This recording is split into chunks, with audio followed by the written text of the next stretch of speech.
Imagine if there was no ideal, over-accentuated image of love and romance painted in postmodern mass media. How would we love?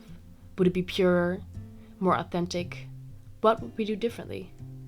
Would we fall in love at all if we weren't constantly being fed an ideal concept of love as the norm in mass media? Like, what is a natural process of human feeling, and what is just a projection of how we want to love and want to be loved, based on what we've seen on TV and read in books, etc.? I read this concept in an Instagram post a while ago, and I've been thinking about it ever since. Especially this comment. What if I could unread all the books and unwatch all the movies and unlisten to all the songs and unlearn all the things I've learned? How would I love? Would I know its name? What would I feel? It's an impossible question to answer because there's no way I could suck all the romantic exposure out of me, but I can't help but wonder if I would experience and prefer love differently. Because if I would walk holding hands on the beach with my partner right now, I would think this is a very romantic thing to do, but why? Is it just a very romantic activity, or has this scene been romanticized in movies a lot of times? Studies found that films display love often with the good parts of both short-term and long-term relationships.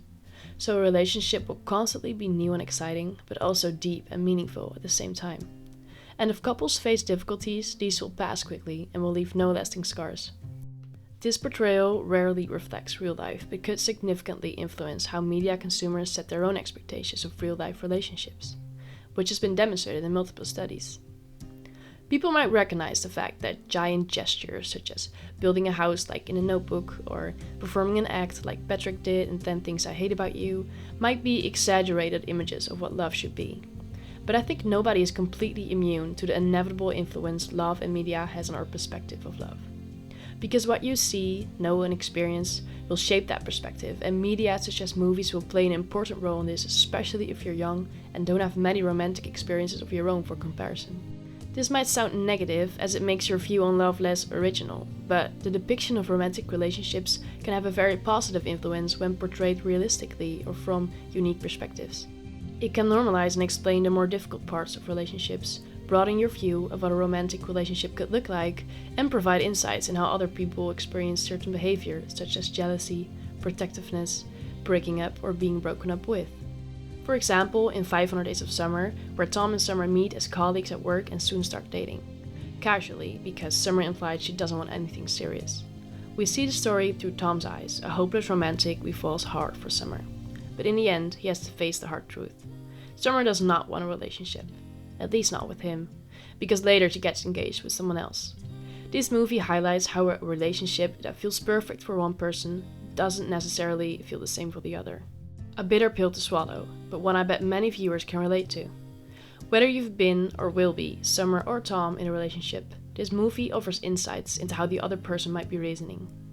In Eternal Sunshine of the Spotless Mind, we see an incredibly constructed love story between Joel and Clementine. Their breakup was so painful for Clementine that she decided to erase Joel from her memory. When Joel finds out, he does the same. This leads to them meeting and falling in love again, while facing the same struggles.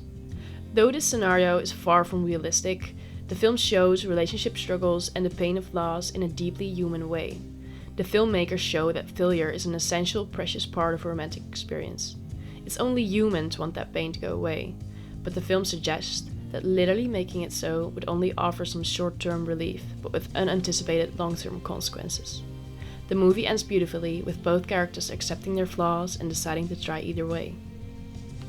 The last movie I want to highlight is Someone Great, one of my comfort movies. It follows Jenny, who goes through a major breakup with her boyfriend of 9 years, Nate, as they've grown apart. The film, inspired by the writer's own breakup, combines heartbreak music with dreamy blue and purple visuals to evoke a feeling of nostalgia when Jenny looks back on her relationship, from honeymoon phase to the fights leading to the breakup. What I love the most is that neither Jenny nor Nate are depicted as the bad guy. The sad truth is that a relationship can run its course without someone doing anything to ruin it. Though this is quite a funny and easy rom-com to watch, it beautifully shows Jenny's road to acceptance and self-love as she prepares for a new chapter of her life.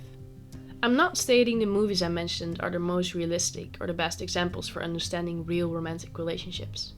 I'm convinced you can watch all the movies in the world and still know nothing about love. For me, it just seems important to embrace the way cinema can show us so much more beyond our own perspective. As the famous film critic Roger Ebert said, "For me the movies are like a machine that generates empathy." Even though love is a very personal and pure emotion that you maybe don't want influenced by media, watching films that tell different romantic stories with unique characters in diverse settings can add to your understanding and emotional intelligence. Ultimately, you can't read all the books and watch all the movies and listen to all the songs. So you might as well take everything you've seen and learned to figure out how you love and want to be loved, because there's not much else you can do. As long as you stay true to yourself, because in the end, you're the writer of your own love story.